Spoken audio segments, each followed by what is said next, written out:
vodorodni generatorimizni ishlatish qo'llanmasi. Hop, tokka tiqqanlarda ekranda mana shunaqa yozuv chiqadi 00. O'rtani bosasizlar, qizil yonida ishlashga tayyor. Birinchi knopkasi bosganinglarda suvni yutumini yengil qilib, shlachnoy suv qiladi. Tagida toshlari bor, mana bunaqa toshi bor, bu alohidagi. Kaliy, kalsiy, magniy toshlari suvga ishqorli shlachnoy suv qilib beradi. Suvni pH-ini 8-8,5 gacha olib chiqib berishi mumkin. Shlachnoy suv qiladi. Agar doktoringlar sizlarga shlachnoy ishqorli suv ichilsa, mana shu funksiyasini bosasizlar. 10 minutda ham yutumini yengil qiladi, ham shlachnoy suv qiladi, o'zi o'chadi 10 minutdan keyin. Xo'p, keyingi knopka bu vodorodni уже generator ishlashni boshlaydi. 8 minutlik profilaktik rejim.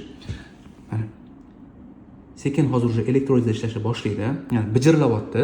Mana shundan bilsanglar bo'ladi. Suvni pokazatellarini ham tekshirsanglar bo'ladi. Bunaqa priborlar bor maxsus. Suvni OVP'si minus bo'lishi kerak. Millivolt o'lchanadi. Mana. Уже mana minusga qarab ketyapti. Elektrolizlar ishlayapti. Mana minus zaryad ko'rsatyapti. И o'sha vodorod. PPV o'lchaymiz. Hozir уже vodorod ham ko'rsatib beradi. Satr mana уже vodorod ham bor. Bu apparat shu vodorodni 700-800 gacha olib chiqib beradi. Xo'p, keyingi knopkamiz bu xuddi shu narsani faqat ko'prog'i 13 minutligi. Iloji boricha shu 13 minutlikka bosib qo'yasizlar. 13 minutlik qilib yanada ham vodorod konsentratsiyasini balandroq qiladi. Bu 8 minut, bu 13 minut.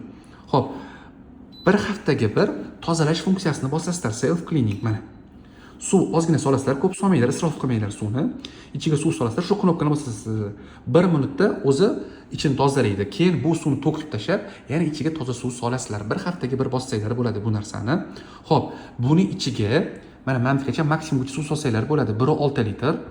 Suv solganinglardan keyin bu suv 3 soatda o'zi effekti turadi. Tayyorlagandan keyin 3 soat. 3 soatdan keyin effekti kamayadi. Yana knopkani bosib, yana ishlatirsanglar bo'ladi. Ichiga faqat toza suv solish kerak. Buni ichiga vodoprovoddan xlorli suv yoki har xil buloq suvlari, mineral suv solib bo'lmaydi, elektrolizlari kuyadi. Undan tashqari xlorni ham reaksiya keltirib yorib, u xlor sizlarga zararli suv bo'lib qolishi mumkin. O'shaning uchun buni ichiga filtrlangan suv yo kuldir suv yo bez gaz suv solish kerak. Toshi 6 oydan 1 yilgacha yetadi. Almashadigan rasxodi shu. Qolgan narsasi almashmaydi. Ichiga shundoq tushadi, bo'ldi.